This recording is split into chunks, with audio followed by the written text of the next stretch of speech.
Good evening sir. Hello, good evening बच्चों। Good Yes, evening, good evening. आवाज आ रही है? Yes sir. सर। कहाँ तक हो गया था सचिन? सर मराठा फिनिश हो गया था। अच्छा, ठीक है। तो अब ये तो हमारा टॉपिक यहाँ बंद हो गया। अब चलेंगे next topic, arrival of Europeans. ठीक है।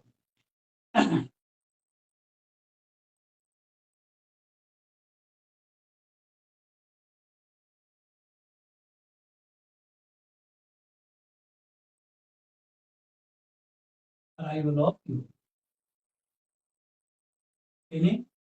यूरोपियों का आगमन।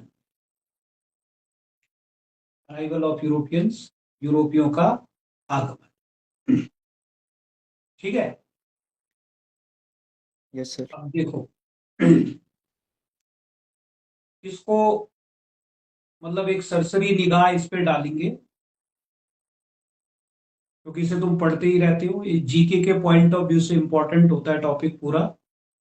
जैसे किसी को तुम में से पीआरटी का देना होगा तो उनके लिए काफी इंपॉर्टेंट। ठीक है। अच्छा जी, तो पहले एक सीक्वेंस देख लेते हैं यूरोपियंस का भारत आने का।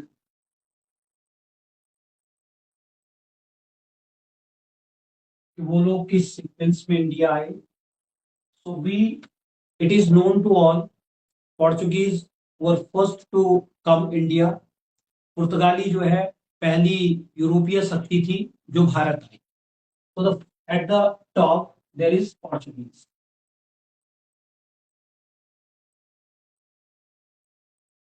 Portuguese, no? The second, Dutch. Third,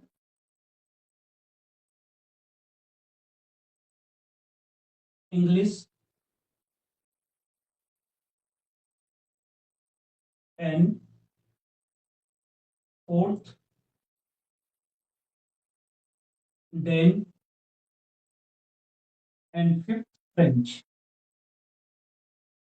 ये है ना, ये सीक्वेंस है।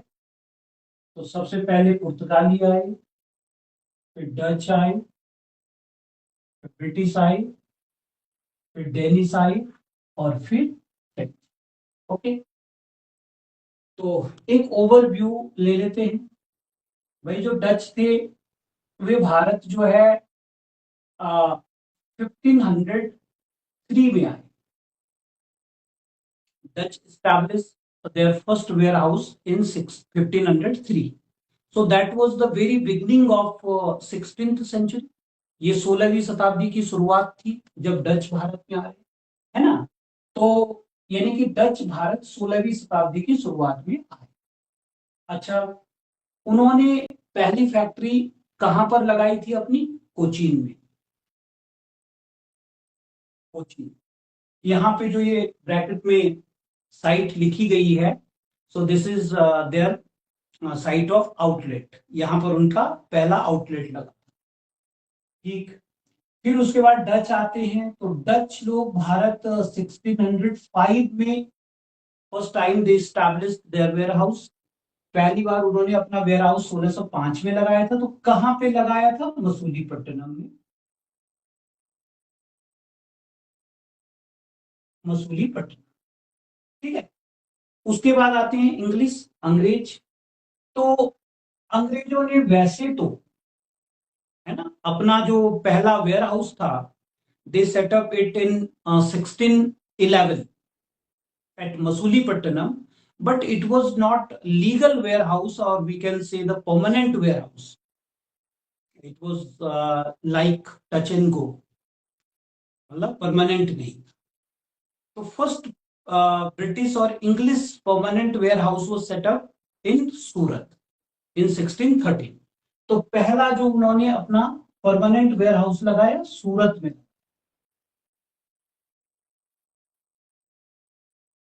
सूरत, गुजरात में। डेन की बात करें या डेनिस की बात करें तो ये 1620 में इन्होंने अपना पहला वेयर हाउस ट्रैंक्यूबार में स्थापित किया, तमिलनाडु में।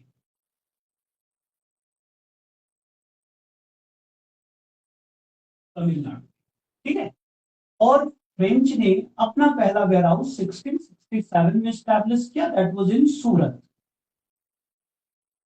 सूरत। So it is the normal or general sequence of alien powers to come India. ये विदेशी शक्तियों का भारत आने का एक सामान्य जो है क्रम है। So you need to recall this sequence, आपको ये क्रम जो है याद रखना है। अब हम एक एक करके इनको थोड़ा डिटेल में देखते हैं। So right now come at the detailed study of these alien powers. अब इनको देखते हैं इन्होंने कैसे कैसे क्या किया।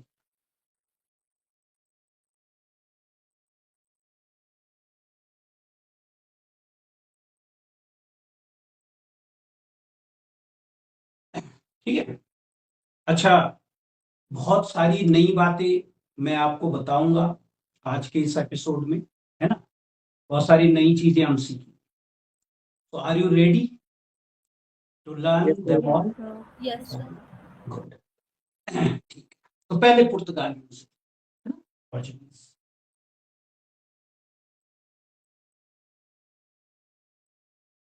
पुर्तगाल, ठीक। तो भाई जो है पुर्तगालियों का एक बहुत पुराने समय में एक प्रिंस हुआ करता था, राजकुमार। उसका नाम था हेनरी। तो Henry was obsessed with the idea of finding sea route to India. वो जो हेनरी था, प्रिंस हेनरी, तो प्रिंस हेनरी को जुनून था।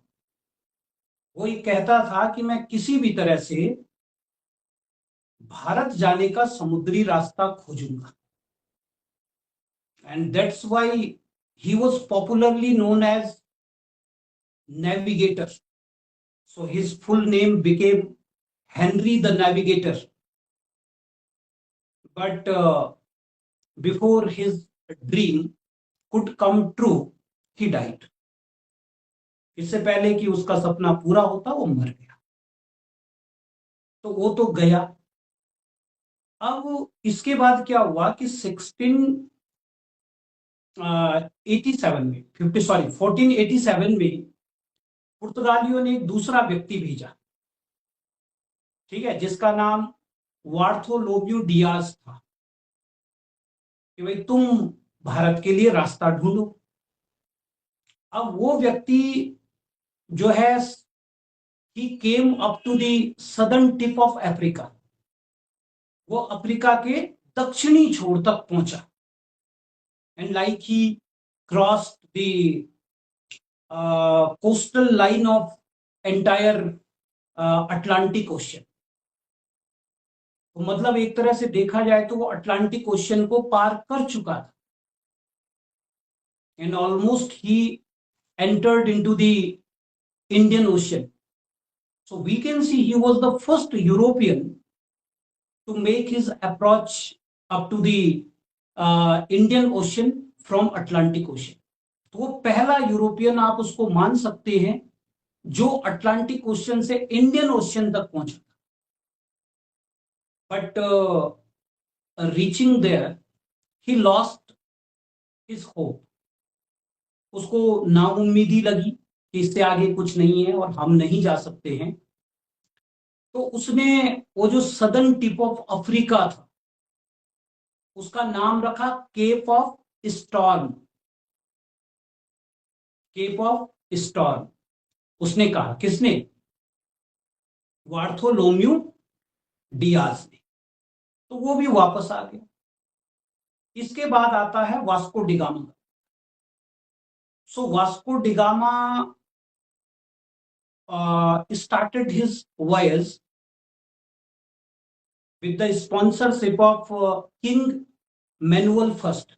उस समय पुर्तगाल का राजा था king manual first. He sponsored the journey of Vasco da Gama. उसी ने वास्को डिगामा की जर्नी को मतलब स्पॉन्सर किया कि भाई तुम रास्ता खोजो। सो वास्को डिगामा ने किताब लिखी है,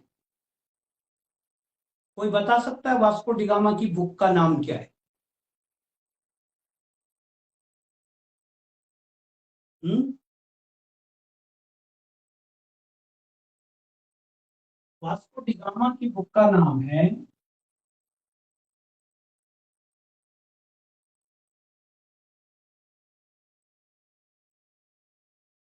एम नेमो डेडियस। Vasco da Gama was author of 11 books, but this one was very famous in popular. M. Nemo Dedius. And in this book, he had left the account or description of his sea journey or the voyage. इसमें उसने भारत आने वाली जो अपनी journey है उसकी सारा कुछ लिखा है उसके बारे में, कि हम कैसे कैसे पहुंचे, हम किससे मिले, हमारे साथ कितने लोग थे, और रास्ते में हाउ दोज पीपल आर डिमाइज्ड, वे लोग कैसे मर गए, हमने कहां कहां पर जो है जो सी स्टॉर्म है, समुद्री तूफान है, उनका सामना किया। तो means he gave lots of account in his book. अपनी पुस्तक में उसने बहुत सारी चीजें बताई। एम नेमो नेमो डेडे बस, ठीक है, ये लिख देना, ये उसकी किताब है वास्को डिगामा की, फेमस। अच्छा जी, तो अब वास्को डिगामा थोड़ा सा पहले दो चार चीजें लिख लो, फिर उसके बाद में लिखो। देखो, Portuguese Prince Henry, Portuguese Prince Henry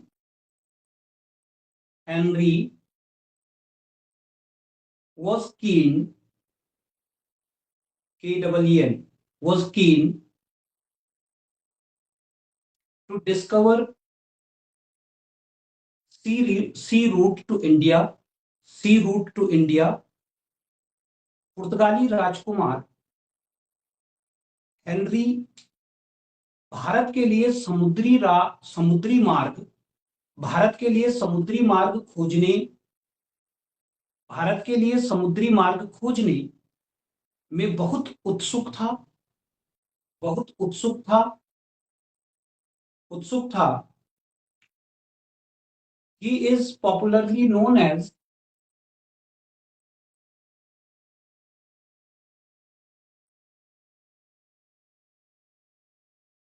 Henry the navigator. Henry the navigator उसे लोकप्रिय नाम से, उसे लोकप्रिय रूप से हेनरी द नेविगेटर के नाम से जाना जाता है, जाना जाता है। But before finding sea route to India he died. लेकिन भारत के लिए समुद्री मार्ग खोजने से पहले ही, खोजने से पहले ही उसकी मृत्यु हो गई, उसकी मृत्यु हो गई।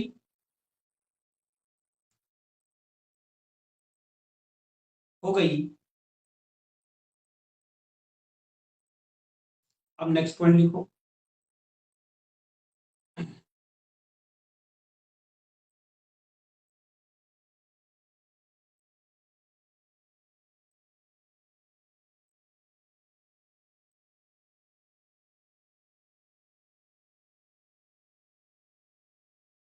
Bartholomew Diaz,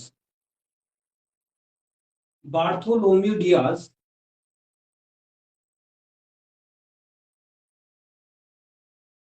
Diaz was first European, ये पहला यूरोपियन ही है, पोर्चुगीज तो है ही। First European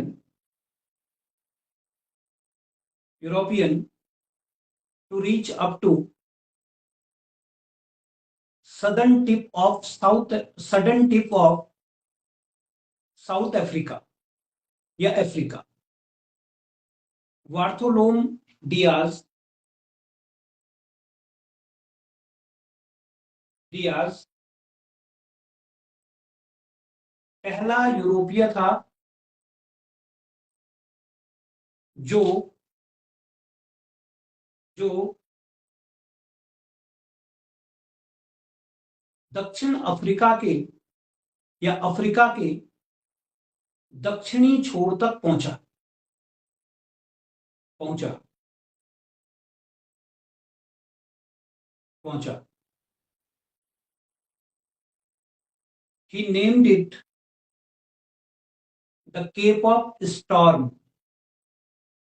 The Cape of Storm. उसने इसे केप ऑफ स्टॉर्म नाम दिया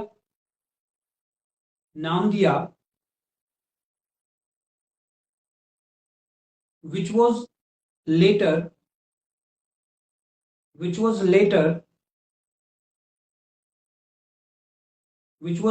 changed by Portuguese to Cape of Good Hope. जिसे बाद में पुर्तगालियों ने केप ऑफ गुड होप कर दिया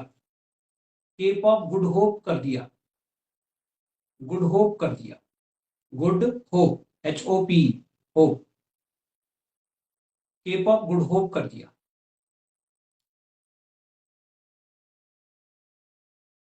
डन। Yes sir. अब यहां से आगे बढ़ना है हमें। अब हम जो है so we have to advance right from here on the main course. अब आता है वास्को डी गामा। ठीक है,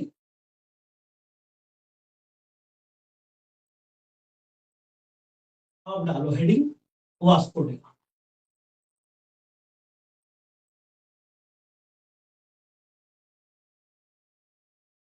ठीक, वास्को डी गामा की बुक का नाम क्या है?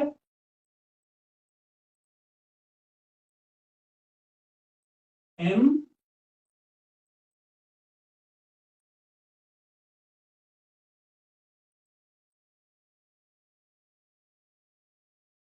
नेमो डे डियाज। ठीक है, अब यहां से वास्को डी, अब लिखो Vasco D gamma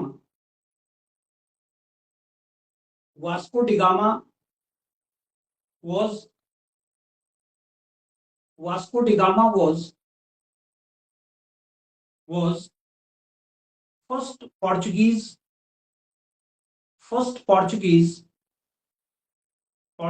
to come India through sea route। वास्को डी गामा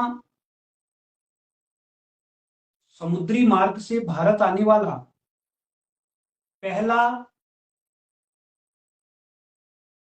पहला पुर्तगाली अथवा यूरोपीय था। यूरोपीय भी यही है, पहला यूरोपियन भी यही होगा।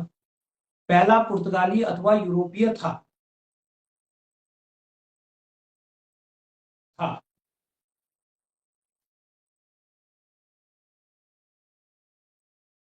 लिख लिया? Yes sir. देखो, हिज वॉयज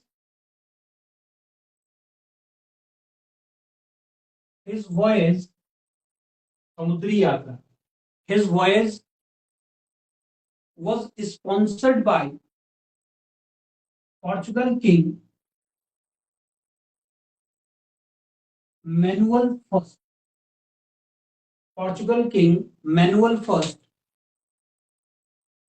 I। देखो, उसकी समुद्री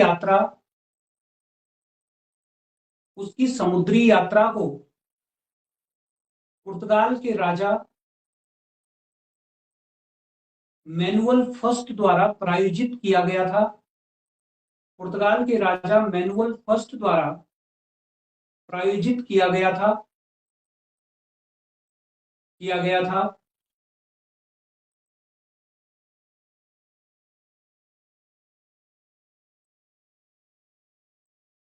देखो, he was navigated to India. He was navigated to India by a Gujarati trader, Abdul Mazid.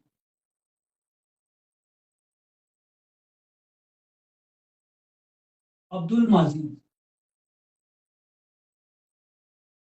Majid उसे एक गुजराती व्यापारी अब्दुल माजिद द्वारा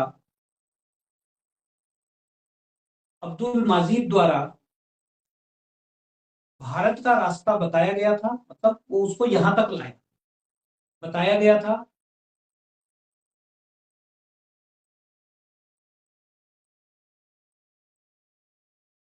लिख लिया। In May 1498 Vasco da Gama arrived at Calicut port in Kerala. मई 1498 को Vasco da Gama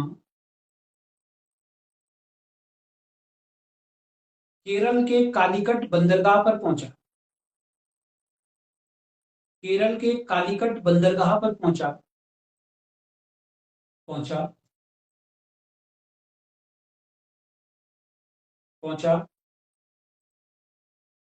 He was welcomed by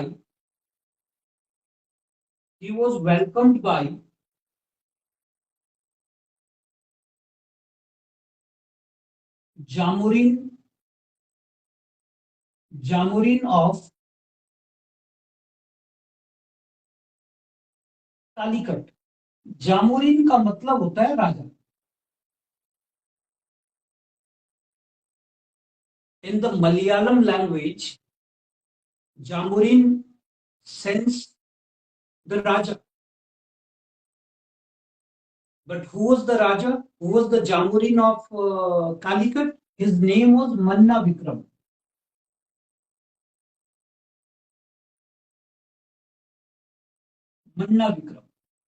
So Manna Vikram was Raja of Kerala or the Calicut in the time of arrival of Vasco da Gama.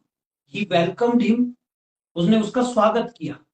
ठीक है, तो जामुरीन of Calicut who was मन्ना विक्रम, उसका स्वागत कालीकट के जामुरीन मतलब राजा, कालीकट के जामुरीन मतलब राजा मन्ना विक्रम द्वारा किया गया।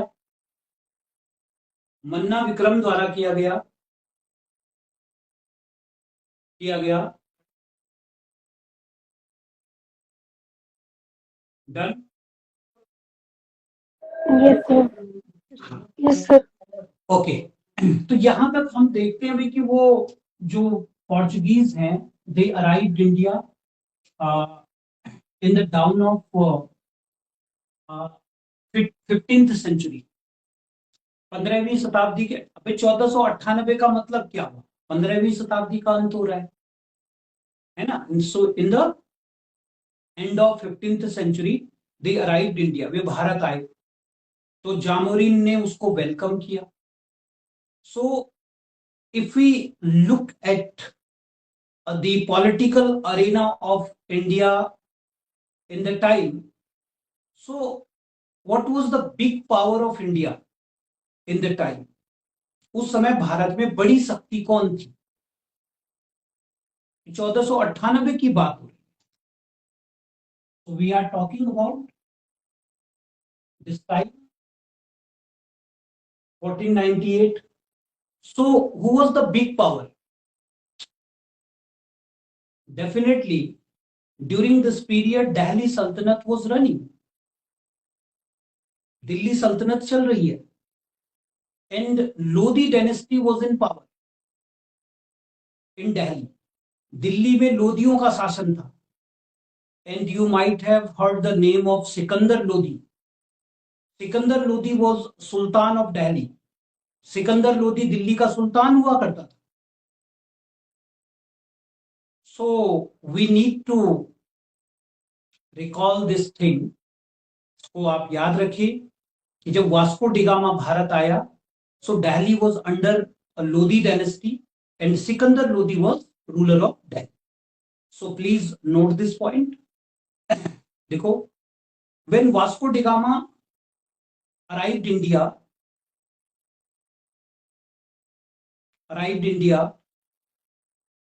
then Sikandar Lodi was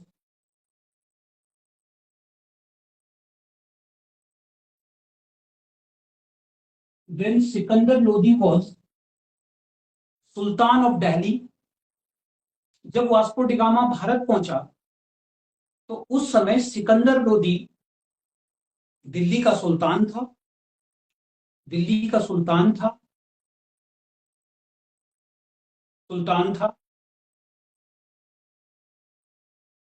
ठीक है.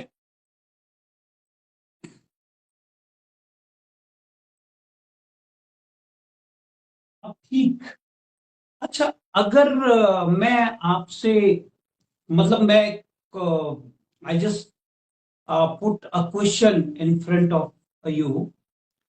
My question is that what was the prime objective of Europeans, especially Portuguese, to make an approach to India?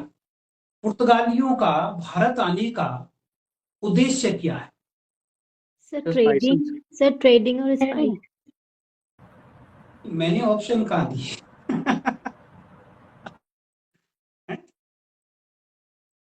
मैंने थोड़ा भी ऑप्शन कहाँ दिए? ठीक.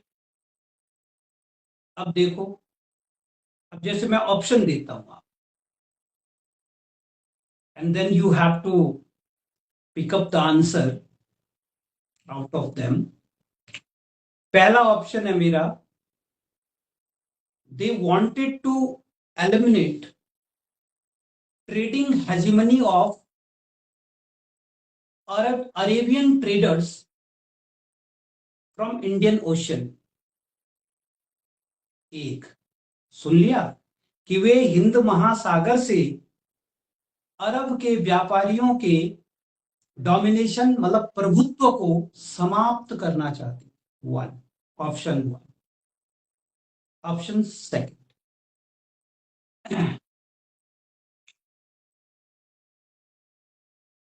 they were influenced by the idea of gold,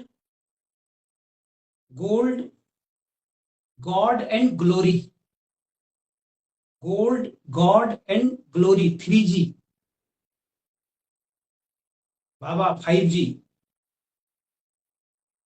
They were influenced with the idea of God, glory and gold. Second option है. ठीक. And my third option is that they wanted to disseminate Christianity throughout the East. वे पश्चिम में ईसाई धर्म को फैलाना चाहते थे.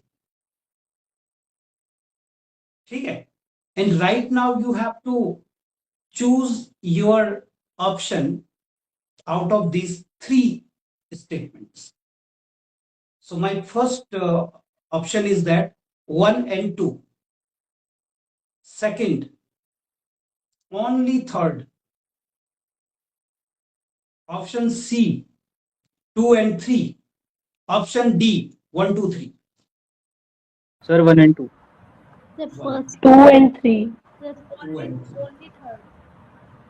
Christianity तो सर ब्रिटिश के टाइम पे ज्यादा हैं? क्रिश्चियनिटी तो ब्रिटिश के टाइम पे ज्यादा वो हुआ था ना. चलो ठीक है. अरे सारे सही हैं. सारे सही हैं. अब इसी को कहते हैं ये। सर थर्ड पॉइंट तो सेकंड में नहीं आ गया, गॉड ग्लोरी और वो वाला उसमें, किसमें? गॉड ग्लोरी और जो आपने बताया था एक और वो 3G किसमें वाला, आ गया? थर्ड ऑप्शन जो क्रिश्चियनिटी वाला बोला आपने, थर्ड उसमें नहीं आ जाएगा सेकंड में ही?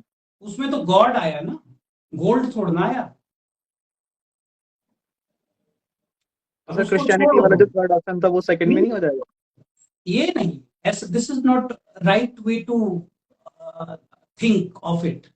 ये तरीका, आपको ऑप्शन दिए है ना, if you are considering over all the three statements right, then you have an option there, 1 2 3, so you need to pick up that particular answer. अभी इसमें ये करने की जरूरत नहीं है। अब देखो सुनो, कि अगर मैं आपसे कहूं कि वो जो यूरोपियन लोग हैं, why they were needed to discover sea route to India, so what would be your answer? This is very coruscating point of thinking, कि बड़ा जटिल बिंदु है सोचने का, जटिल बिंदु है। मैं तुमसे बोलूं कि क्यों, मतलब स्पेन जो है, जो स्पेन वाले लोग थे, so they moved towards west. You might have heard the name of Christopher Columbus, and he discovered नई दुनिया, came to be called America on later.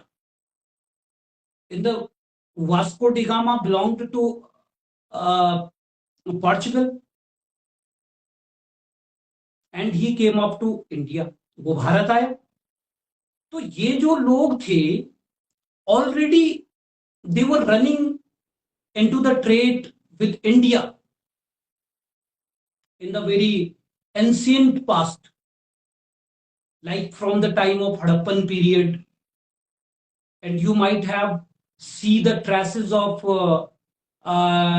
Roman trade in the ports like Arikamedu, Bharuch in Gujarat, Arikamedu in Pondicherry.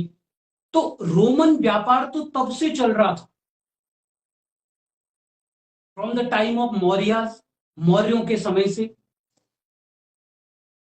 ऐसा तो नहीं था कि जो European हैं, the European people वो coming to India for the first time. If you just look at the past history of there, so you will find there they had already great connections in the sense of trade with India. पहले से ही वो लोग आते जाते रहे थे। So how did this breakthrough came into this stream of trade with India? ये जो है बीच में ये ब्रेक थ्रू कैसे आया? So that came upon due to the Arab intervention. ये अरब व्यापारियों के कारण आया था। When the Roman Empire collapsed, so the collapse of Roman Empire came to happen due to the उस्मानिया सल्तनत इन टर्की। तुर्की में जब मुस्लिम शासन स्थापित हो गया, so it assist to break the silk route. उस उस्मानिया सल्तनत ने सिल्क रूट को तोड़ दिया। They used to come through Silk Route to India. अब वो सिल्क रूट से ही तो आया करते थे भारत। तो बीच में जो है अरब व्यापारी आ गए, पूरे के पूरे मुस्लिम ट्रेडर्स आ गए। And right now they did not let to come them India. अब वो उनको भारत नहीं आने देते बीच से। And in this way they became mediators and gaining the huge profit from the trade with India. अब वे जो बीच में बैठ गए हैं अरब व्यापारी, वे बड़ा प्रॉफिट उड़ाते हैं or you can see the location of Portugal and Spain at the westernmost flank of the European continent. तुम यो पुर्तगाल और स्पेन की जो लोकेशन देखोगे तो वो कहाँ है, सीधा बिल्कुल यूरोप के वेस्टर्न फ्लैंक पर है, बिल्कुल पश्चिमी किनारे पर है. So that was far from the Italian markets और the Roman markets.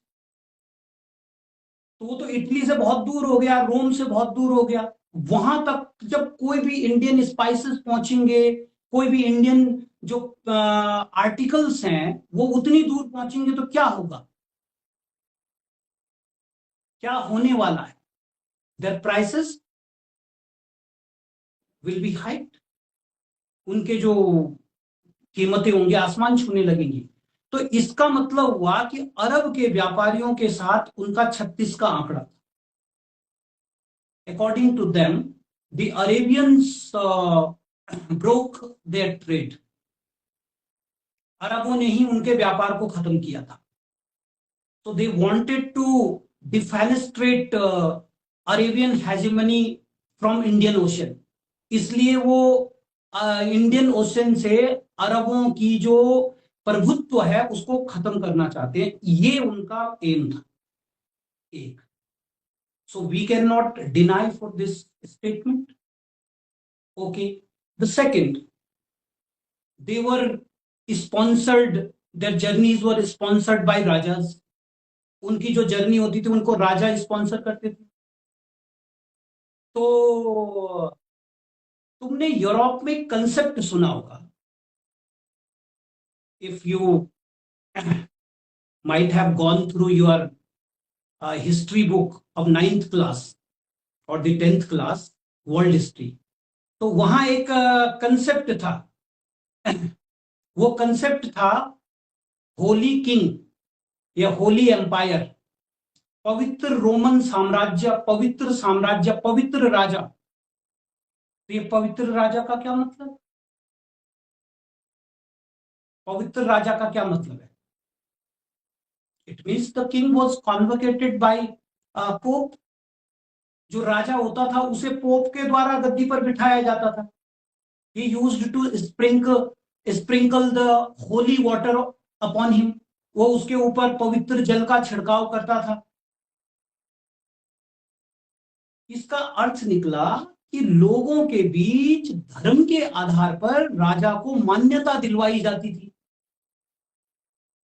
So it means the another task was Raja to disseminate religion. अब राजा का ही काम होगा धर्म को फैलाना भी. So if he was sponsoring the voyage of Vasco da Gama, so the objective was behind that very clear, to disseminate their religion throughout the continent of India, subcontinent of India. यहाँ उसको भी फैलाना है. अच्छा आप बताओ, भारत में पहला जो है प्रिंटिंग प्रेस किसने लगा? पोर्चुगीज. पोर्चुगीज ने. In 1556 they installed first printing press at St. Paul College, Goa. You know, the Bible was the first text to be printed. Print होने वाली पहली पुस्तक बाइबल है. Why they were needed to print out Bible on the land of India? यहाँ Bible की उनको क्या जरूरत है? क्या यहाँ जो है क्रिश्चियन रहते थे? Nothing was like that. But they wanted to promote the cultural hegemony. They opened many पाठशालास along to the Western Ghat. पश्चिमी घाट में उन्होंने बहुत सारी पाठशालाएं खोल दी. And started giving instruction through the Bible. और बाइबल के थ्रू वो इंस्ट्रक्शन देते हैं. Saint Xavier and the other popes and padris were getting into this job. वो इस काम को कर रहे थे वहां पे। तो ये तो उनका उद्देश्य था, इसको आप मना नहीं कर सकते। एक। दूसरा, जब से ट्रेड ऊपर उठा था, मतलब यूरोप के भीतर और इंडियन सब कॉन्टिनेंट में और मिडिल ईस्ट में, तो जब से ये ट्रेड आया था, मर्केंटाइलिज्म, वाणिज्यवाद, so one thing was very clear, that was crystal clear, the precious metals are very important to run the trade. बहुमूल्य धातुएं व्यापार को चलाने के लिए बहुत आवश्यक होंगी। If a nation or the state had no precious metals, it means that state could not survive very long. इसका मतलब वो ज्यादा लंबे समय तक सर्वाइव नहीं करे। So one kind of Booleanism just emerged in Europe. Europe में एक तरह का जो है बूलियनवाद शुरू हो गया। तो बूलियनवाद का मतलब होता है कि under this particular ideology they wanted to reserve the precious metals. इस विचारधारा के अंतर्गत वे अपने बहुमूल्य धातुओं को स्टोर करते थे, बचाते थे, और कहते थे कि if you are devoid of precious metals so you need to gain them. अगर आपके पास नहीं है तो आपको लानी पड़ेंगी, आपको प्राप्त करनी पड़ेंगी। अब वो स्पेन के लोग उधर चले गए, अमेरिका में चले गए, then they explored in South America. So actually what they were receiving from there? Gold and silver. वहां से गोल्ड और सिल्वर ही तो लाया जा रहा था, और क्या लाएंगे वहां से? So this was done under the ideology of Booleanism. So gold and silver and diamonds became important for them. अब तुम समझ सकते हो ना कि जैसे मतलब अगर पुर्तगाल को, स्पेन को, या जो भी यूरोपियन पावर्स थी, if they had to be continue into the trade, अगर उन्हें व्यापार में अपने आप को बनाए रखना है, कैसे रखेंगे? जैसे मान लीजिए तुम्हारे यहां से वो मसाले ले जाते हैं, तुम्हारे यहां से वो टेक्सटाइल्स में कपड़े ले जाते हैं, तुम्हारे यहां से वो हर्ब्स ले जाते हैं, हर्ब्स जो मतलब जड़ी बूटियां हैं, तो उनके बदले में वो देंगे क्या? What you will get from them in lieu of this export materials? क्या प्राप्त करोगे आप? क्या आप ये नहीं कह सकते हैं कि यूरोप से बनी हुई कोई चीज हो, यूरोप की कोई चीज हो? क्यों? क्योंकि यूरोप में उस समय कुछ था ही नहीं। Less agriculture and the climatic conditions did not allow them to get into the agriculture. वहां पर ऐसी जलवायु दशाएं थी नहीं। जरा सोचो आप कि आपके यहां से इतना सारा कॉटन ले जाया गया, इतना सारा नील ले जाया गया, and the coffee, tea, sugar cane, तो इसका क्या मतलब हुआ? There was the dearth of these items. इन चीजों का तो अकाल है वहां। तो वो व्यापार को चलाएंगे कैसे? उनके पास तो कुछ है ही नहीं देने के लिए। So definitely they had to collect the heap of these precious metals. अब इन बहुमूल्य धातुओं को वहां जमा करना बहुत जरूरी है। तो इसका मतलब ठीक ही है फिर तो। तीनों चीजें हो गई ना, गोल्ड हो गया, गॉड हो गया, ग्लोरी हो गई। And the if they were disseminating the advertising their religion, so that was in the name of God, okay, and they were receiving gold, diamonds, silver and the other precious stones materials, तो अगर ये दो काम जो कर रहा था, क्या उसकी ग्लोरी नहीं बढ़ रही थी, उसका वैभव, उसकी उसका गौरव नहीं बढ़ रहा था? बढ़ा, पूरे दुनिया में उनका गौरव हो गया।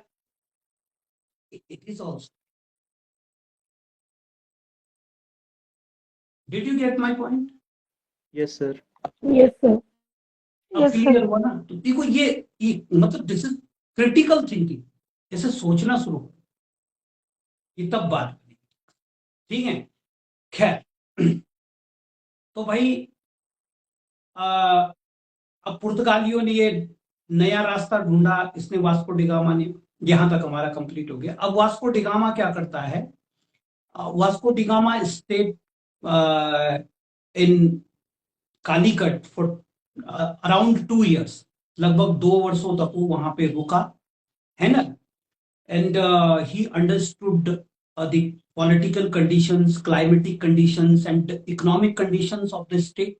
उसने उस राज्य की सारी चीजों को मतलब समझा, जाना, और उसके बाद he went back to his country, and the cargo which was taken by Vasco da Gama with him, that was sold for 60 times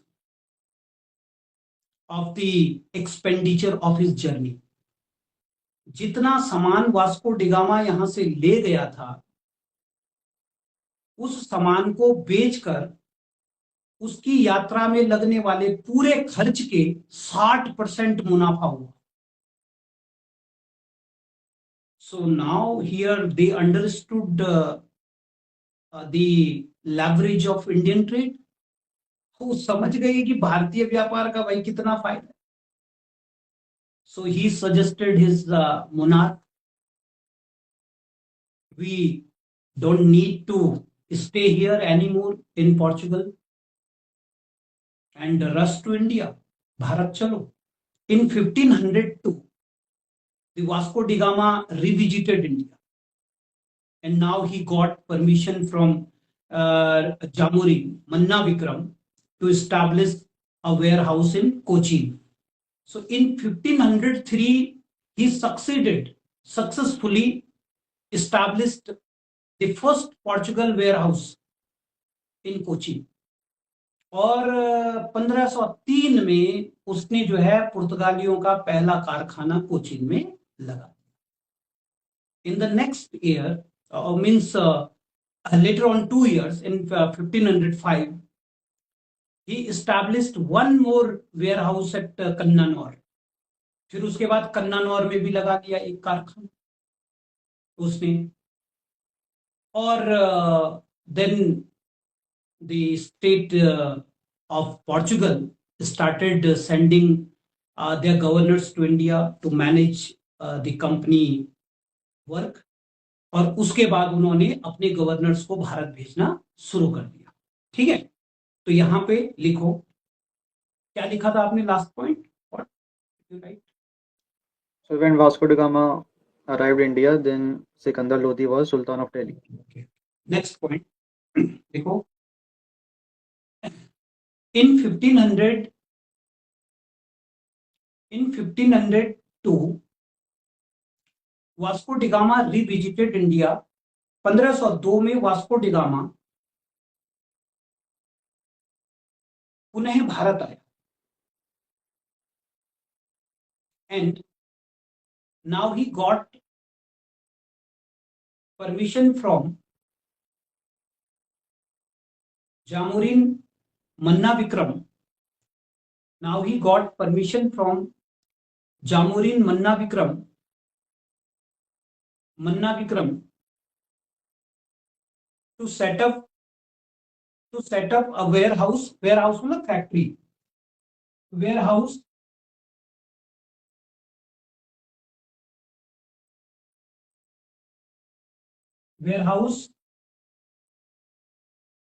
in Cochin. Warehouse in Cochin, आजकल इस जगह को कोची कहते हैं, कोचीन। उसने राजा मन्ना विक्रम से कोचीन में कारखाना लगाने की अनुमति प्राप्त कर ली। And in 1503 he set up first Portugal warehouse at Cochin. और 1503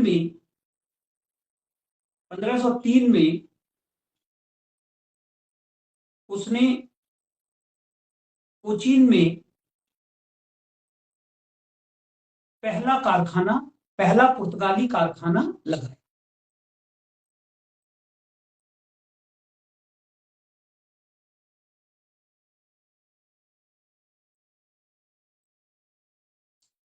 अब देखो,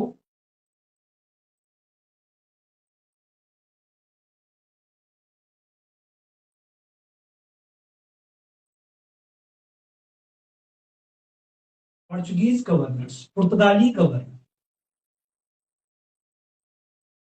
पुर्तगाली गवर्नर पहला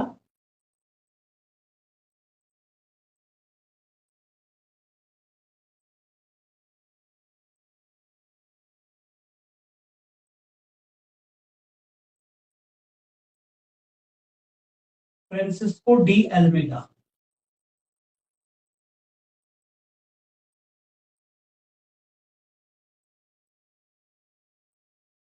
Francisco de Almeida, clear? Yes sir.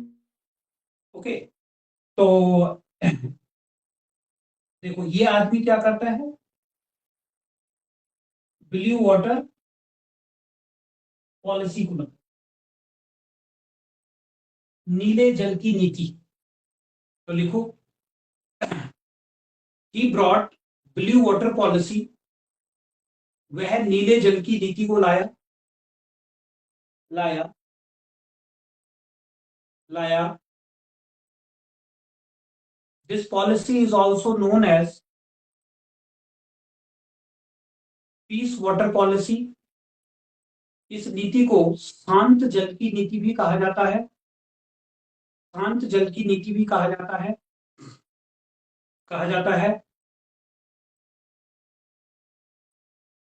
शांत जल की नीति भी कहा जाता है। Through this policy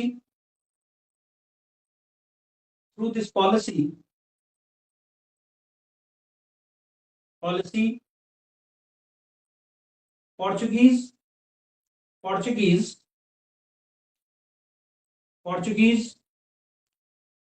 wanted to establish their control, control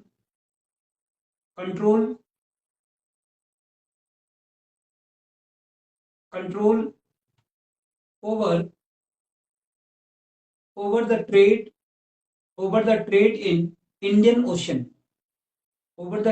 in Indian Ocean, इस नीति के तहत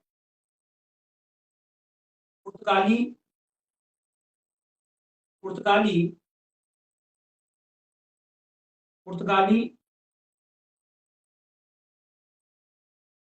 हिंद महासागर के व्यापार पर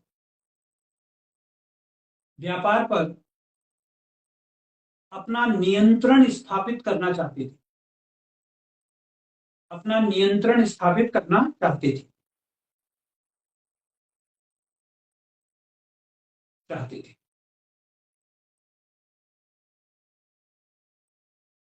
देख लिया? Yes sir. Yes sir. हाँ, अब इसके बाद नेक्स्ट आता है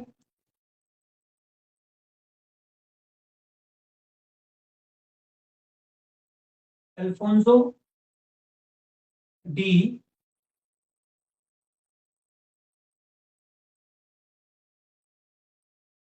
एल्बुकर्क।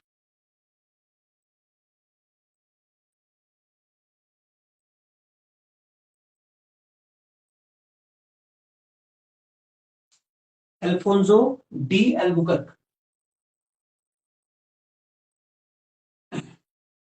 देखो, he is considered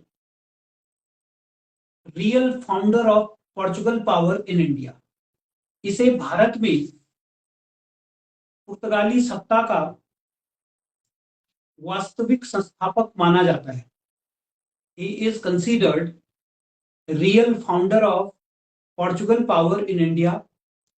इसे भारत में पुर्तगाली सत्ता का वास्तविक संस्थापक माना जाता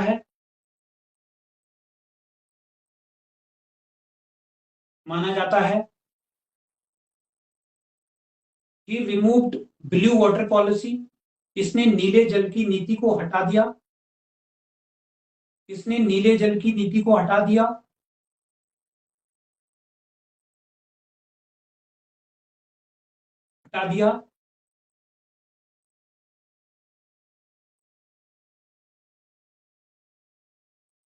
अब देखो, ये जो एल्बुकर्क है, एक्चुअली ही थॉट डिफरेंटली। इसने थोड़ा अलग तरह से सोचा। इसका मानना था कि illegal sequestration of Indian territory is not beneficial in the long run. जो भारत में हम अनअधिकार कब्जा करेंगे, इलीगल कब्जे करेंगे, तो वे दूरदृष्टि से सही नहीं। Like they were trying to inflict their control over Indian Ocean. And you can imagine Indian Ocean as the square for the for the Asian continent. अब वो जो इंडियन ओशन है वो पूरे एशिया महाद्वीप का चौराहा है। अब देखो, अगर साउथ ईस्ट एशिया के जो शिपमेंट है, they had to pass towards north west और middle east, so definitely they would have to cross Indian Ocean.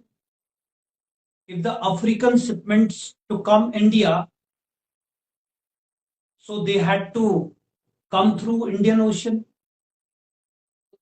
Sri Lanka in Chinese shipments, so it means they all were just moving throughout the Indian Ocean. तो अब ऐसे में क्या मतलब, Albuquerque को क्या लगता है कि he was apprehended taking this step of Almeida of blue water policy.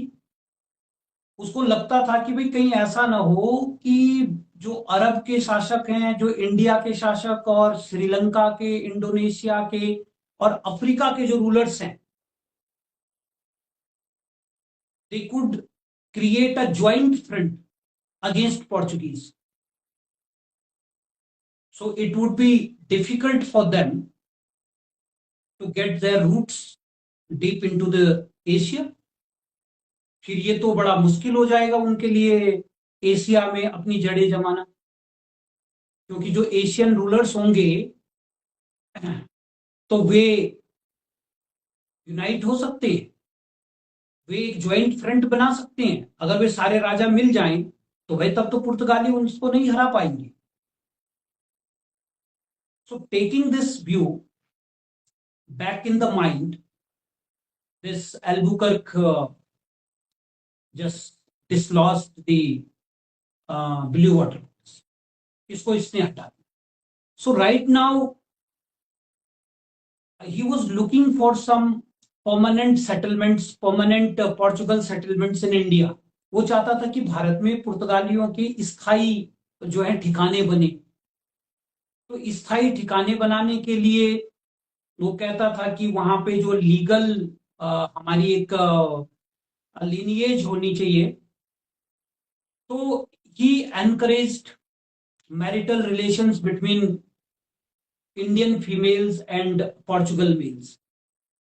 And to fulfill this purpose, he put restrictions over Sati's cult of Sati.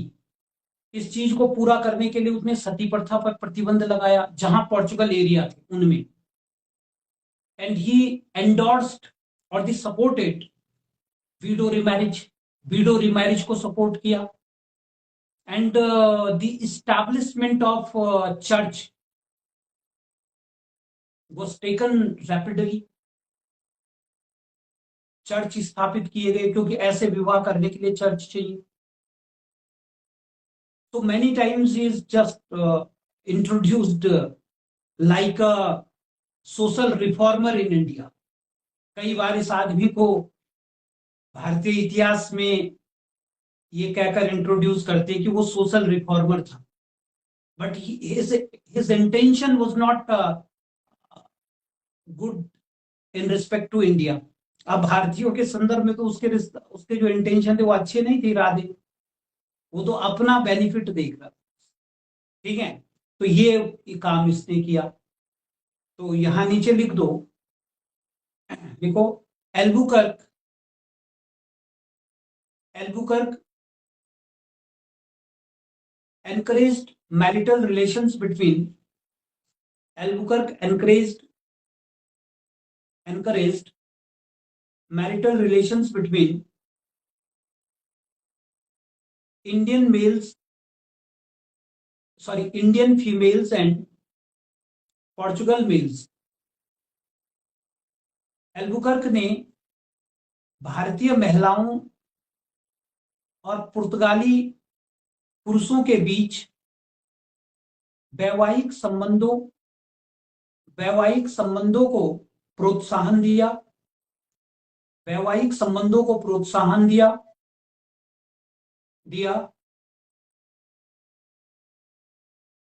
लिख लिया? Yes, sir. नेक्स्ट लिखो। he abolished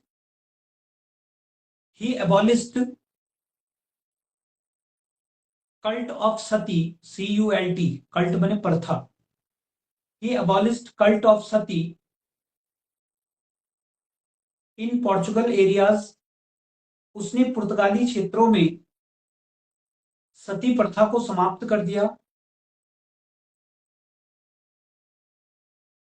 next, he promoted window remarriage.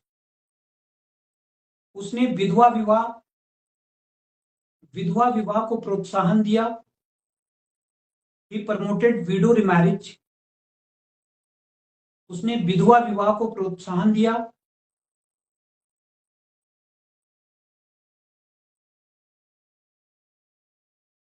Done?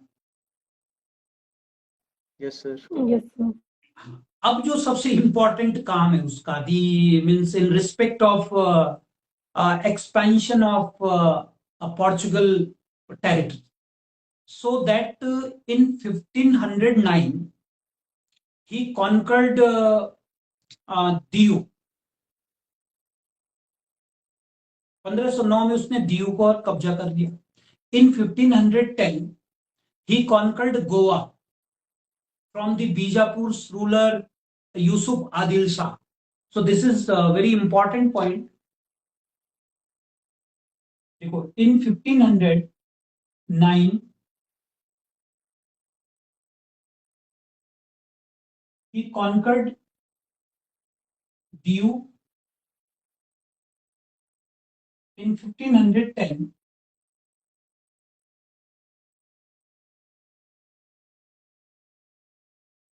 conquered Goa from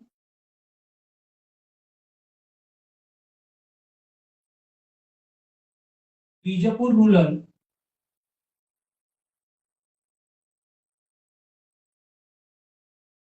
Yusuf Adil Shah. 1509 में उसने गोवा पर दीव पर कब्जा किया। 1510 में उसने बीजापुर के शासक यूसुफ आदिल शाह से गोवा को जीत लिया।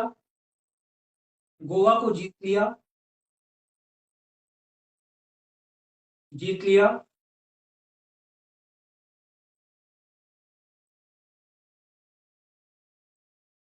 अच्छा, डन। दीव पे भी इनका कब्जा था क्या?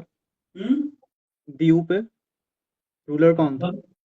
दमन एंड दीव पे इनका कब्जा था। फिर साउथ गुजरात हो गया ना, फिर आगे और साउथ गुजरात में चले जाएंगे, ऊपर गुजरात साइड में। नहीं सर, वो उससे किसने, मतलब उस टाइम रूल कौन कर रहा था जब उसने उस पर कब्जा किया? किसने? इंडियन रूलर कौन मतलब? Indian ruler Bahadur Shah first था। मीन्स वहां का गुजरात का शासक बहादुर शाह। दीव पर। हाँ, ओके सर। ये गुजरात का ही हिस्सा था। Okay sir. अब देखो, अब इसके बाद आता है नीनो डी कुन्हा।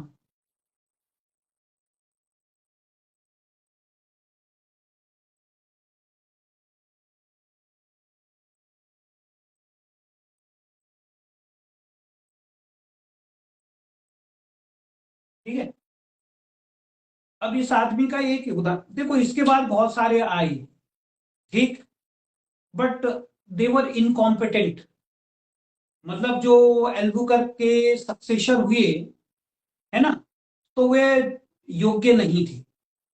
अब नीनो डी कुन्हा ने साउथ गुजरात पर कब्जा किया और आगे, मतलब दमन दीव से आगे। और इसने ही पुर्तगालियों का जो हेड ऑफिस पहले कोचीन में था, in 1530 he shifted it to Goa. यही उसको गोवा में लाया था। ठीक है, तो लिखो, he brought he brought Portuguese head office from Cochin to Goa. यह पुर्तगाली मुख्यालय को कोचीन से गोवा लाया।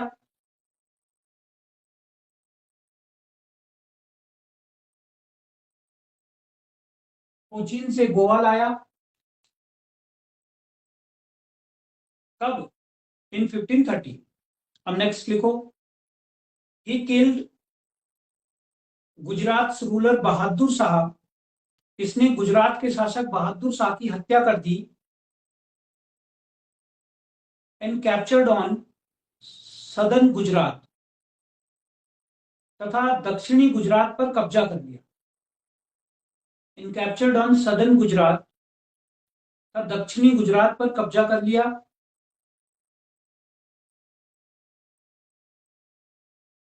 डन।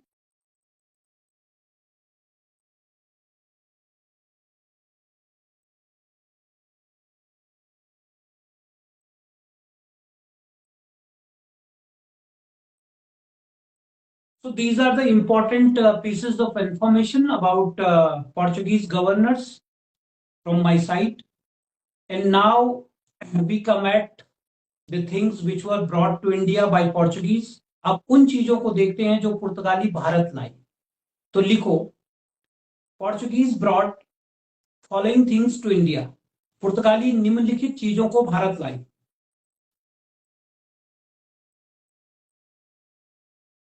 निम्नलिखित चीजों को भारत लाई। तो पहला लिखो, प्रिंटिंग प्रेस।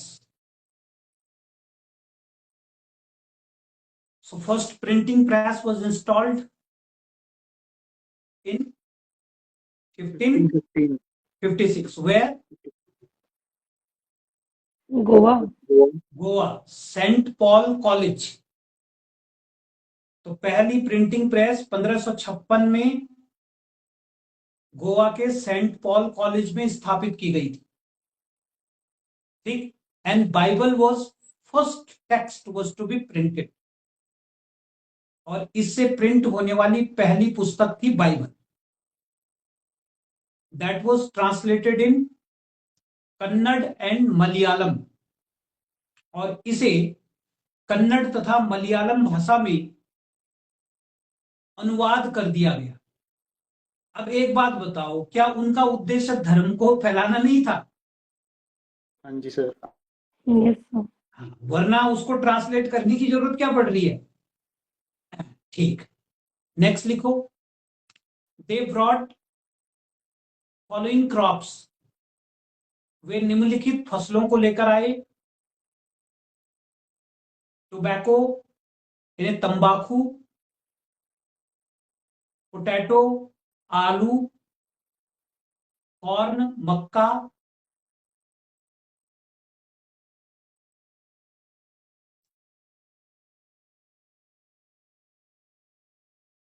लिख लिया? Yes, sir. Yes sir. नीचे और भी लिख दो, जैसे चिली, ओकरा, OKRA, ओकरा भिंडी, लेडीज फिंगर, ओकरा, पाइनएप्पल, पाइनएप्पल क्या होता है? अनानास। अनानास। पाइनएप्पल, पाइनएप्पल और कैश्यू, काजू, आमंड ने बादाम, मैंगो, आम, means you know the grafting of mango. Grafting समझते हो ना? वो क्या है, ब्रीडिंग करवाते हैं, जो दो अलग अलग प्रजाति sir. के आम की किस्म को ग्राफ्ट करके। अलग अलग। हाँ, यस। तो mango grafting was started by Portuguese in India. मतलब आम तो हम पहले से ही खाते ही थे, लेकिन वो उन्होंने ग्राफ्टिंग करनी शुरू कर दी अलग अलग प्रजातियों के आमों को मिलाकर। तो so you might have seen the yellowish mango in the market, that is Alphonso. सफेदा बोलते हैं जिस आम को, वो जो होता है उसका यस सर। मैंगो शेक बनाने Yes, के काम आता है। वो पुर्तगाली लाई, वो अल्फेंजो है उसका नाम। ठीक है, ये हुआ। अच्छा जी, अब भाई पुर्तगाली भारत में सबसे पहले आए थे और सबसे अंत में गए, है ना? Yes, sir. तो भारत में पुर्तगालियों का जो एरिया था, जो टेरिटरी थी, so it was confined up to, ये कहां तक रह गई थी अंत में? गोवा तक। समझ रहे हो? तो 1961 में गोवा को लिबरेट करवाया गया उनसे, है ना? So Portuguese were first to come and last to go. पुर्तगाली सबसे पहले आने वाले थे और सबसे बाद में गए भारत से 1961 में। तो Goa was liberated from them. Goa को उनसे आजाद करवाया गया 1961 में, है ना? Yes, sir. अच्छा, ये जो समस्या है कि गोवा को उनसे आजाद करवाया गया 1961 में,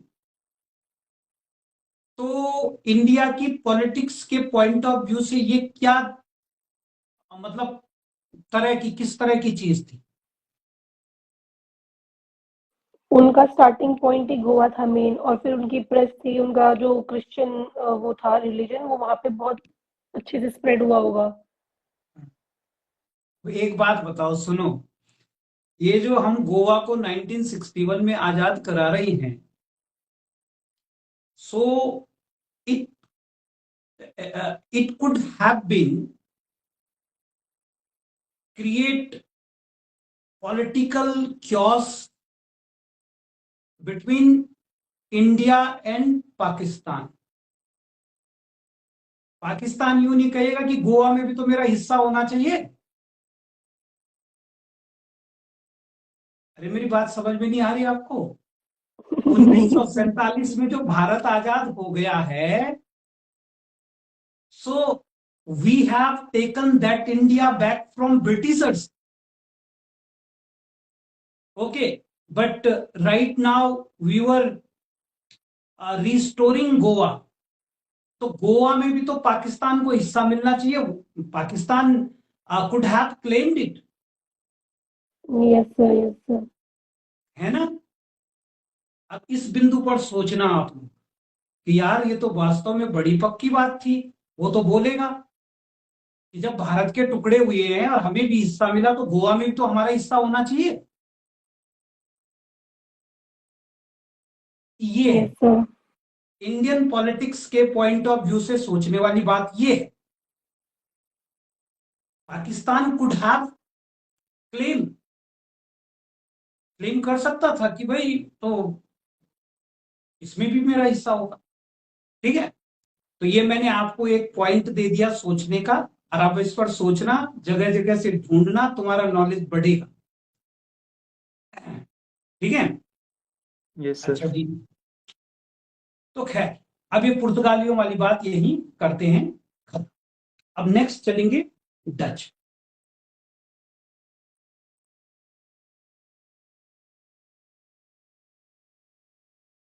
डच,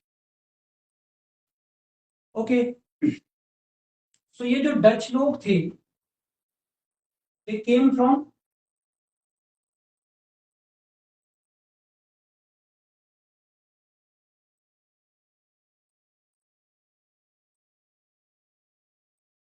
नीदरलैंड और हॉलैंड, यहां से आए थे ना डच।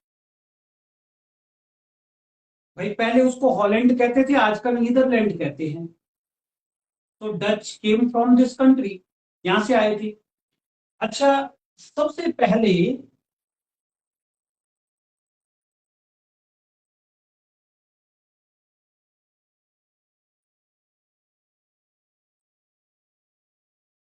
कॉर्नेलियस हाउफमैन नाम का एक डच ट्रैवलर था। इन 1596 ही विजिटेड इंडिया, वो भारत आया था पहला, 1596। Cornelius Houtman was first Dutch who visited India in 1596. But he was a traveler. Basically, he was not a merchant or trader. He came to India for the purpose of visit or tour. Okay, but he fascinated too much by the Indian textiles. अब वो भारतीय कपड़े जब उसने देखे तो वो बड़ा प्रभावित हुआ, and he thought about run into the business in Indian textiles. वो सोचने लगा कि यार भारतीय कपड़ों का व्यवसाय भी होना चाहिए, बिजनेस होना चाहिए इनका। अच्छा, एक चीज थी कि भाई डच लोग भारत कब आए? First time in 1605। In 1605 they established first factory in India, है ना? तो my question here, prior to this period, means in the prior to 17th century, ये 17वीं शताब्दी है, 1605, मतलब this is the very beginning of 17th century, ये 17वीं शताब्दी की शुरुआत हो रही है ना? Am I right? Yes sir. So before the beginning of 17th century, where was the main destination of Dutch? डचों का जो मुख्य स्थान था वो कौन सा था? Where from they were operating their trade? That was Indonesia. Dutch were basically restricted up to the Indonesian archipelago. Dutch जो है इंडोनेशिया के जो द्वीप हैं, आइलैंड्स हैं, आर्किपेलिगो बोलते हैं, द बंच ऑफ आइलैंड्स, ठीक है, तो वहां पर अपना व्यापार करते थे।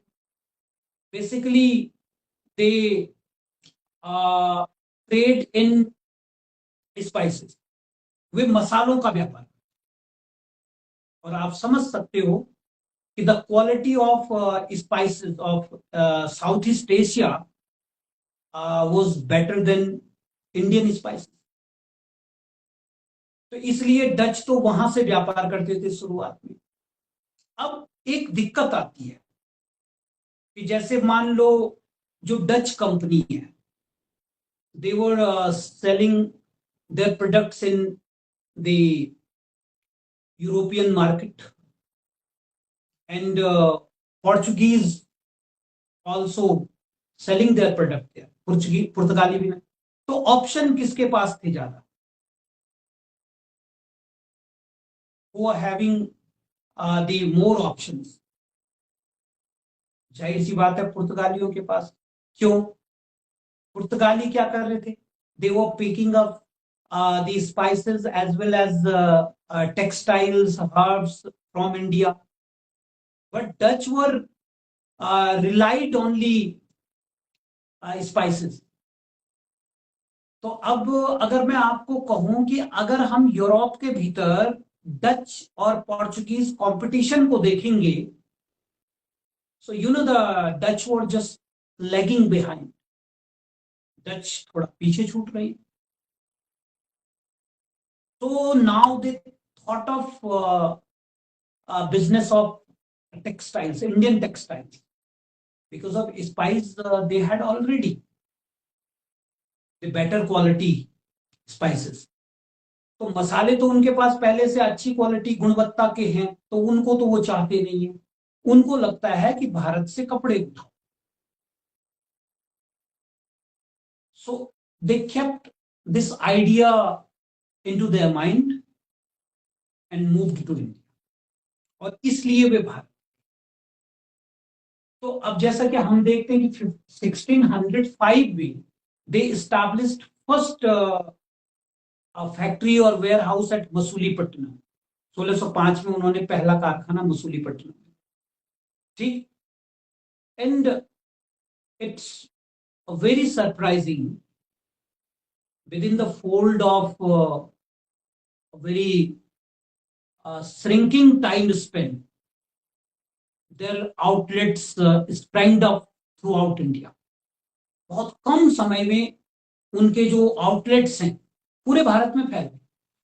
अब अगर डच के तुम कारखाने देखोगे ना, जैसे अगर मैं आपसे पूछूं कि डचों के कारखाने कहां कहां थे भारत में, तो आपको क्या लगता है? What estimate can you make about their outlets? कहां कहां रहे होंगे उनके? Have you sir any idea?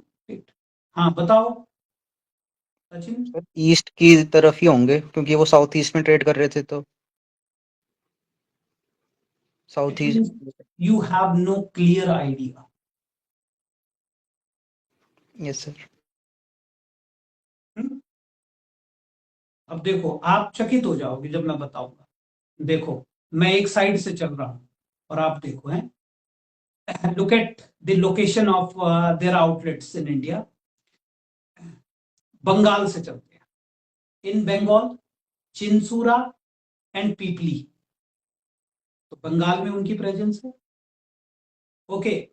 And just move down towards south and come to Odisha, Balasore. And that was the prominent center of trade and commerce in that time, Balasore. Okay. And move towards further southward. And in Andhra Pradesh, you know, Masulipatanam and Pulikat. In the present day Telangana, that was the Golconda. And towards Tamil Nadu, it was Negapattanam, Madras. Okay, in Kerala, Karaikal. In Karnataka, Mahe. In Surat, in Gujarat, Surat, Bharuch, Cambay, Ahmedabad. In Uttar Pradesh, Agra. In Patna, Kasim Bazar. So, आपने ऐसा अनुमान किया था कि इतने में फैले हुए होंगे Dutch? No sir. I mean, at least in your estimation, Bihar and Uttar Pradesh were not concluded. ये तो नहीं रही. लेकिन कासिम बाजार पटना में डच फैक्ट्री थी. उत्तर प्रदेश के आगरा में डच फैक्ट्री थी. अब ये सब जितना भी उनका ये अरेंजमेंट है, और मजे की बात ये है, देखो, इन 1610 they got an agreement from the Raja of Chandragiri, under which they were given the Pulikat. And Pulikat was headquarter of Dutch. डचों का हेडक्वार्टर पुलिकट में रहा, and they started minting gold coins there.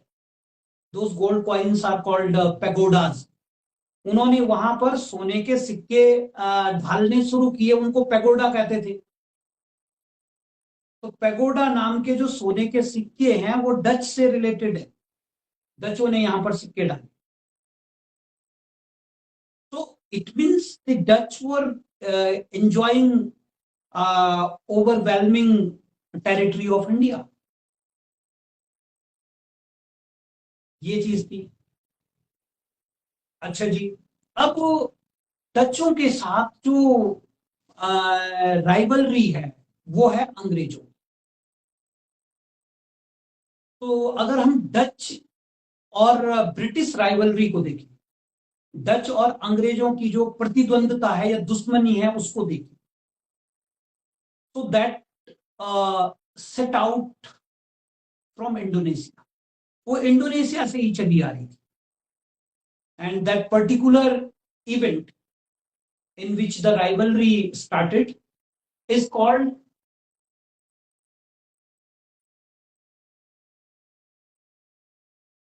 Amboina Massacre, 1623. Amboina is a place in Indonesia where Dutch killed 10 Englishmen and 9 Japanese. Since then, the rivalry between Dutch and British, अंग्रेजों के बीच यहीं से लड़ाई थी, अंग्रेजों और डचों के बीच. तो इसको अम्बोइना मैसेकर कहते हैं. वहां पर डचों ने जो है 10 अंग्रेजों को और 9 जापानीज को मारा था. तो इससे अंग्रेजों और उनके बीच जो है राइवलरी थी. और आप समझ सकते हो कि ये जो अम्बोइना मैसेकर है, it definitely inflicted its impact over the relation between Dutch and English in India.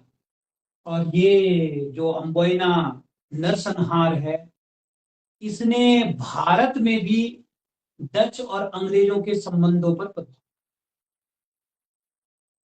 तो अब अंग्रेज बड़े समय से देख रहे थे कि यार कभी तो डच जो है हमारे हत्थे चढ़ेंगे, देन वी विल सी. तो हम देखेंगे. अब वो समय आया. कब? 1759 में. इन 1759 बैटल ऑफ बेदरा,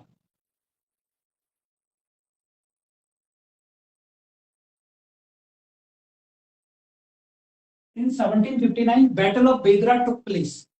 That particular place is in Bengal. ये बेदरा नाम की जगह बंगाल में है. यहां पर डचों और अंग्रेजों के बीच लड़ाई हुई.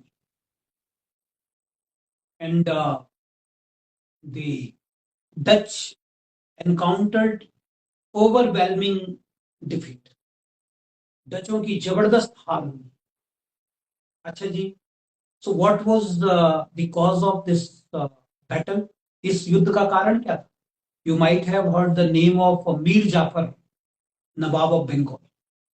So Mir Jafar was brought to throne by English in the Bengal.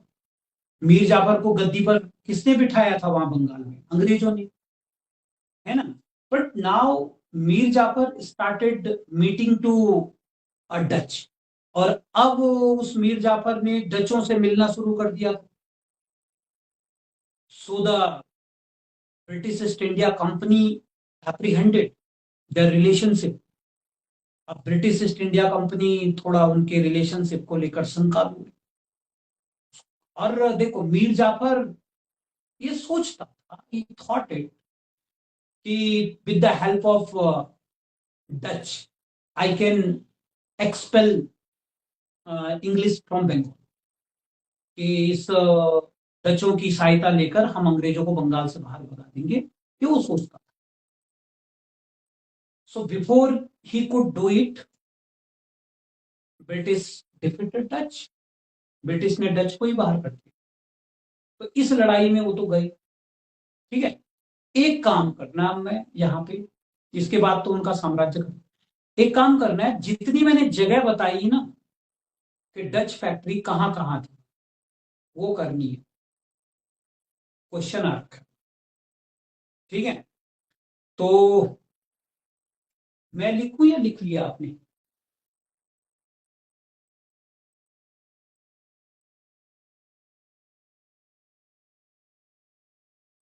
लिखो।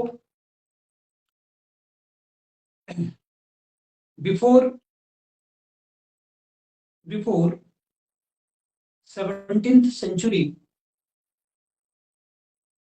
Dutch trade was Dutch trade was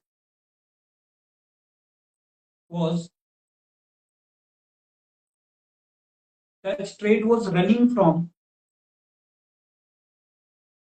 from Southeast Asia। 17वीं शताब्दी से पहले डच व्यापार दक्षिण पूर्व एशिया से चल रहा था।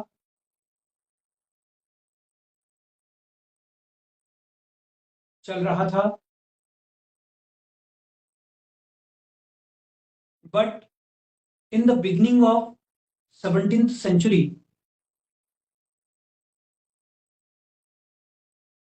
Dutch made their mind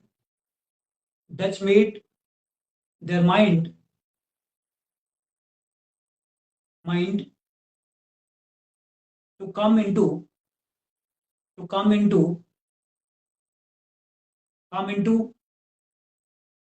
the business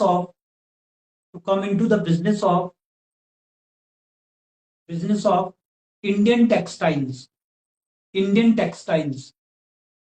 लेकिन 17वीं शताब्दी की शुरुआत में डचों ने निर्णय किया कि वे भारतीय कपड़े का व्यापार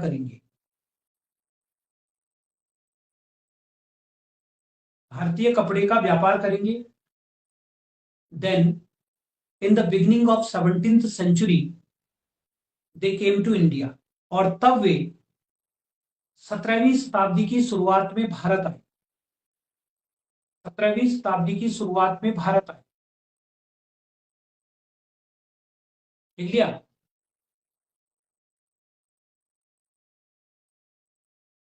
Yes, sir. They established first factory at Masulipatanam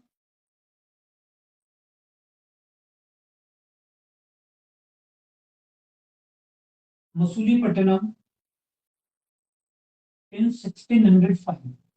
उन्होंने अपना पहला कारखाना 1605 में मसूलीपट्टनम में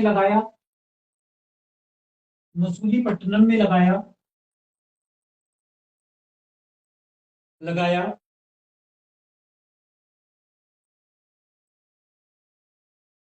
देखो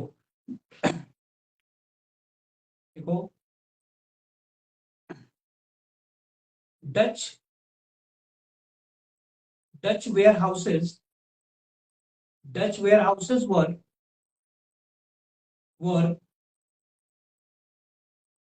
located in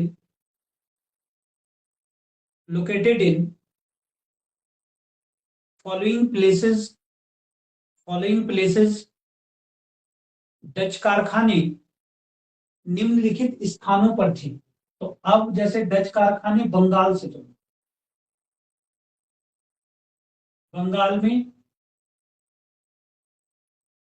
चिंसूरा और पीपली।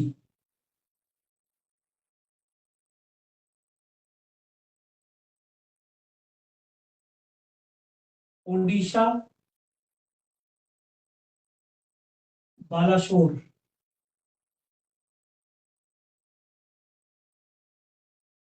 आंध्र,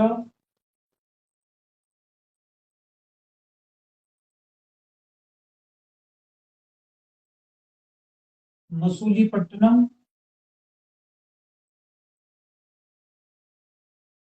पुलिकट।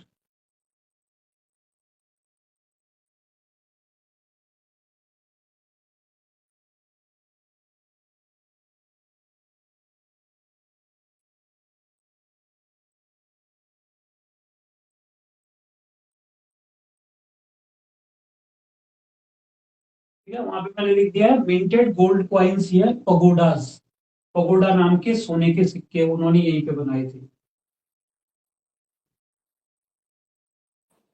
पुलिकट में सर। हम्म, तेलंगाना गोलकुंडा,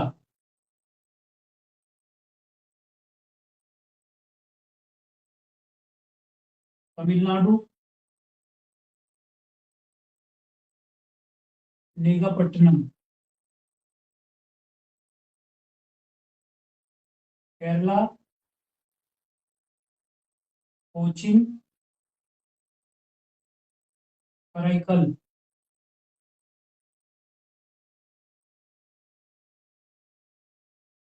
कर्नाटक माहे,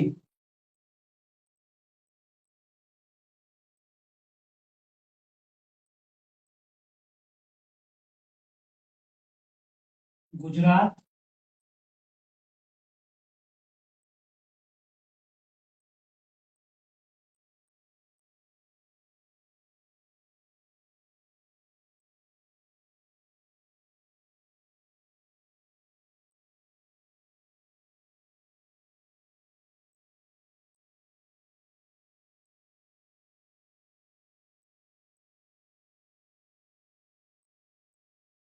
सूरत बड़ौच कैम्बे अहमदाबाद,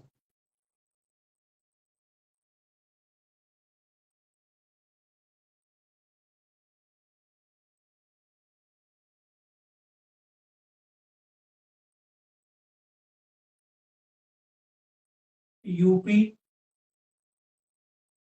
आगरा,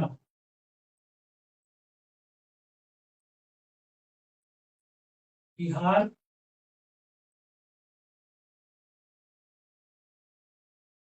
कासिम बाजार, यहाँ थी।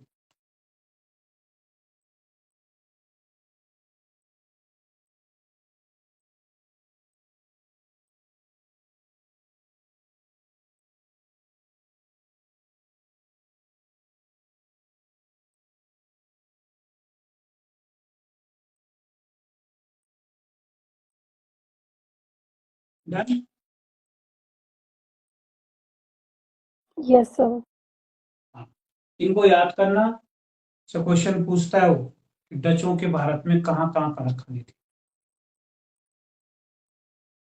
ठीक, अच्छा, ये ठीक है। अच्छा, ध्यान रखना, पगोडा नामक सिक्के किसने चलाए थे? डचों ने।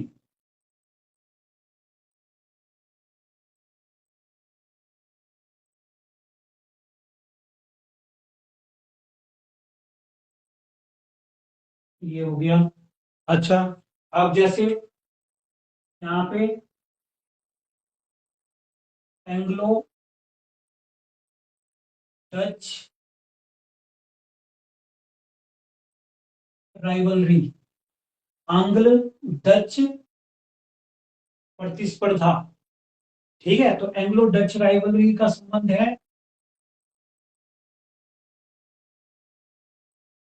अम्बोइना मैसेकर से। अम्बोइना नरसंहार कब? 1623। कहाँ? इंडोनेशिया।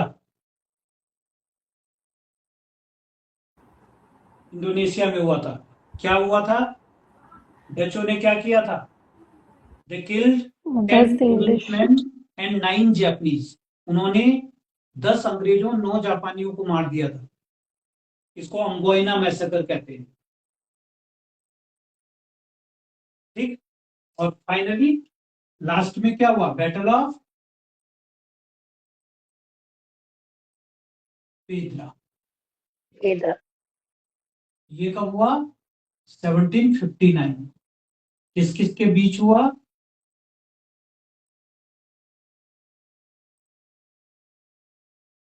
English versus Dutch. कौन हारा? डच। कौन जीता? इंग्लिश जीत। अंग्रेज जीत गए, डच।